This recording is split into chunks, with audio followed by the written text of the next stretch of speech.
Hvornår synes du, man er kriminel? Selvfølgelig, når man overtræder lov. Og der er jo selvfølgelig mange love og mange måder at overtræde lov på. Det er igen op til vores egen moralfortolkninger og værdier, hvad vi har med os i bagagen, hvad vi synes er kriminelt, kan man så sige. Men alt, der hedder overtræde lovens paragrafer, det må så sige sig væk. Okay. Hvorfor tror du, man begår forbrydelser? Jeg tror, vi mennesker, vi skal jo træffe nogle valg hver dag. Altså selv der vi er helt små, skal vi også træffe valg hver dag. Så bliver valgene desværre sværere og sværere. Nogle bedre end andre at træffe. Jeg tror ikke, vi mennesker ønsker at blive kriminelle. Jeg tror, det kommer hen ad vejen. Det afhænger af, hvordan vores social arv også er. Chancerne for, at for eksempel, hvis jeg var kriminel og sidde i fængsel i mange år, og min far også har været der, og min morfar og hele min familie, det er sådan en kriminel familie, så kan jeg jo godt forestille mig, at mine børn måske også sådan begynder at gå den vej. Så det er dårligt valg igennem vores liv. Og selvfølgelig står du på et tidspunkt og siger, okay, skal jeg gøre det her, fordi det er kriminelt? Skal jeg gøre det, skal jeg gøre det? Jeg tror, det er pengene, der lokker. Jeg tror, det er de nemme løsninger, der lokker.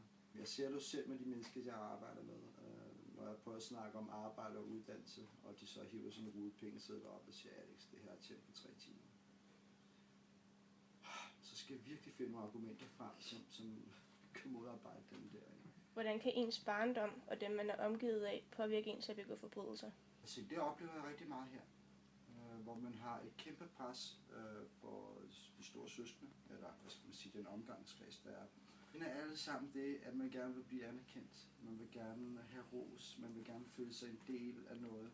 Og tit så kommer man til at føle sig en del af noget med nogle forkerte mennesker. Okay. Har du kunnet mærke et fald eller en stigning omkring, hvor mange børn og unge, der begår kriminalitet? Så kriminalitetsmæssigt, så de første 2 måneder, jeg havde stedet åben, der faldt kriminalitet med 15%. Efter et år var det faldet med 47%.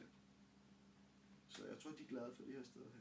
Jeg mener, man skal være inkluderende i stedet for at være ekskluderende. Altså, det er nemmere at påvirke nogen ved at have dem tæt på sig, han ikke at tage at have dem tæt på sig, kan man så sige.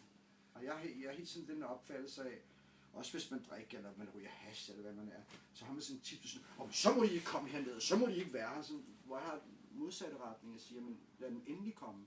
For så kan man have samtale, man kan have skal man sige, en dialog omkring det her hashforbrug, eller hvad det kunne være. Men den mulighed har vi virkelig ikke, hvis vi udelukker dem. Så for mig handler inkluderende politik, altså pædagogik, rigtig, rigtig meget i det mit arbejde, jeg laver. Og selvfølgelig også ansvar, altså frihed under ansvar. Hvad synes du vil være den optimale kriminelle lavalder? Det er, hvor den er. Ja, og så kan du sende de små brødrene ud, de 12 og 13 år, de er under kriminelle lavalder. Det er jeg glad for. Så er det 2 år inden at gøre op med. Tror du, man får færre forbrydelser, hvis man har hårdere straffe for børn og unge? Hårde konsekvenser. Klare retningslinjer. Altså, hvis du har sagt, det er sådan, så er det sådan. Så er det sådan lidt noget at argumentere for det. Altså, hvis du spørger dem, der kommer her, og hvem du så indspørger, så kan alle folk sige, at han kan godt være hård. Ja, det kan jeg. Men mine retningslinjer, de er meget klare. Altså, man er ikke i tvivl, når du har overtrådt det. Og det er det, som jeg synes, det mangler. Der mangler nogle helt klare retningslinjer, og nogle konsekvenser, når man overtræder de der ting. Fordi det har der ikke været. De gør, hvad det passer dem. Jeg forstår det.